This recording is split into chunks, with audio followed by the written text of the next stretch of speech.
Star Wars 7 by 7 episode 2418.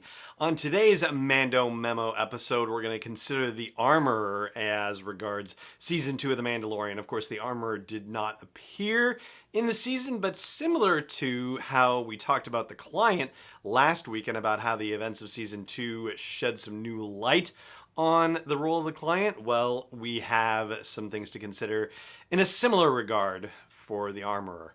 Punch it.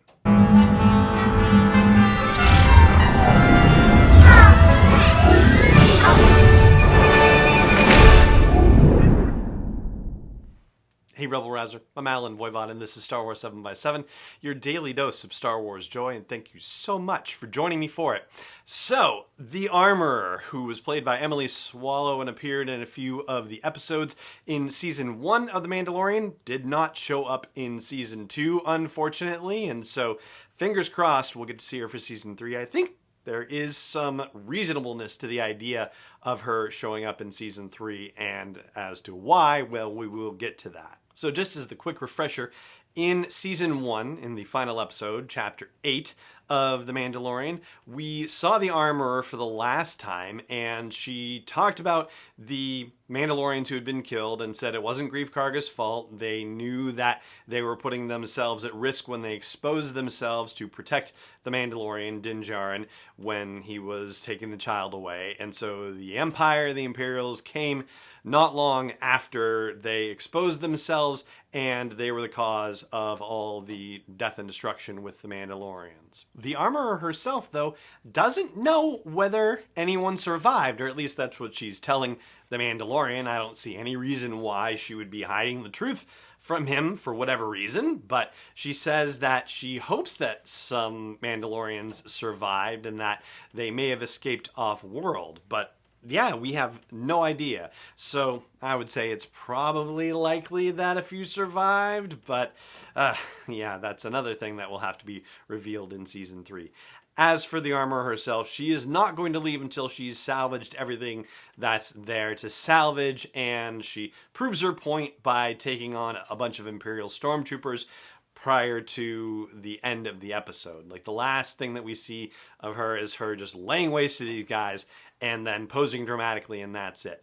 The Mandalorian Junior novel that came out doesn't have anything more really to say other than just a dramatic, she approached the forge preparing to clean off her tools and return to work.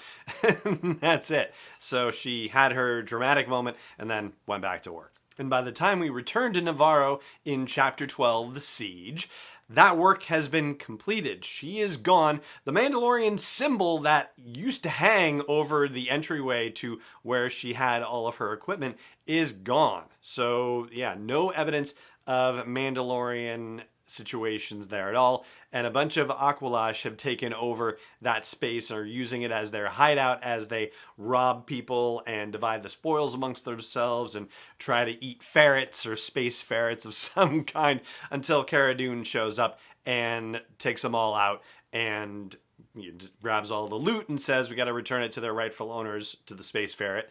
And that is as much as we see of the Mandalorian covert in Season 2. So why is there any cause to believe that we would see the Armorer or any of the Mandalorians from that covert in Season 3? Well, the answer is basically dramatic tension, right? Because for one thing, the Mandalorian, Din Djarin, has been part of the Children of the Watch, and this Mandalorian covert, you would imagine, is also part of Children of the Watch, if not, was the entirety of the Children of the Watch, and so is the Armorer for that matter. And the Armorer seems to be the leader of the covert. And so, whether she and or anyone else who survived are together, right now, Din Djarin has violated the rules of the Children of the Watch, right? He's taken off his helmet in circumstances where he never should have taken it off.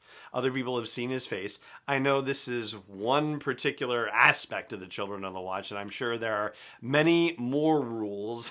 And Bo-Katan has defined the Children of the Watch as a group of zealots. And of course, Bill Burr has said, yeah, you have all these rules, but we'll see what happens when push comes to shove. Well, push came to shove, and he broke some of those rules. And so it would be natural to set up consequences in season 3. And so if the Armorer and or any of the Children of the Watch come back, then this really puts the Mandalorian in a bind, because he does not want to be the leader of the Mandalorians. He does not want to be the Mandalore.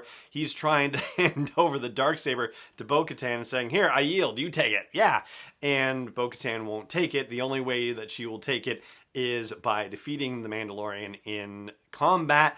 So that's going to have to happen, because Bo-Katan is not going to stand for him having this thing, and he doesn't even want it. But he can't go back to the Children of the Watch in the way that he would like to, probably, because he has broken from their ways. And so you can imagine a situation where he would not be welcomed back in under the circumstances. So he can't go to the Children of the Watch. He can't go with Bo-Katan and her people.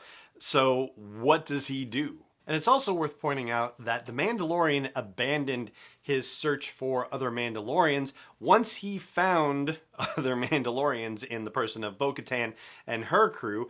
And when they sent him in search of Ahsoka Tano, well, that put an end to his hunt for other Mandalorians. But now he would probably want to go back to other Mandalorians, and so you can imagine him restoring his search for other Mandalorians, and in particular, trying to get back to the Children of the Watch. That seems like a very logical thing for him to do at this point, even if he knows that he has violated some of the terms of his particular brand of Mandalorian. And finally, I'll just simply say that unless they either A, tell us in season 3 that the Armorer is dead, or B, that they show us that the Armorer is dead, then we have to assume she's alive and kicking and has the ability to impact the story of season 3 going forward. I'll also note that because of the production situation and the fact that The Mandalorian season 3 is probably not going to come out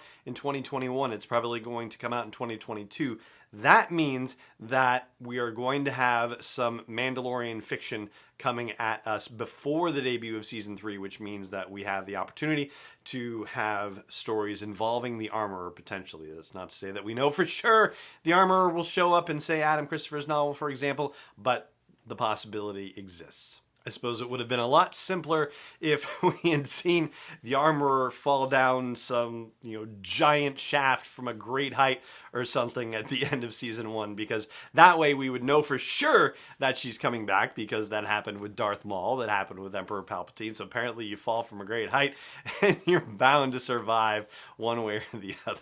So, isn't that silly? Which means that somewhere Han Solo is alive, but that's another story entirely. Assuming he actually got off Starkiller Base 2, that's another issue. Anyway, so that's the Armorer. That's what season 2 seems to suggest about the Armorer's potential for appearing in season 3 and beyond, and having an effect on the dramatic action for the Mandalorian and his next quest, whatever that may be, whatever his next level situation is with Mandalorian culture. And that is going to do it for this episode of the show as well. It just remains for me to say thank you so much for joining me for it, as always, and may the Force be with you wherever in the world you may be. 7x7 is not endorsed or sponsored yet by Lucasfilm Limited, Disney, or 20th Century Fox, and is intended for entertainment and information purposes only. Star Wars, the Star Wars logo, all names and pictures of Star Wars characters, vehicles, and any other Star Wars related items are registered trademarks and or copyrights of Lucasfilm Limited, or their respective trademark and copyright holders. May the Force be with them. All original content is copyright 2021 by Star Wars 7x7. We hope you love it.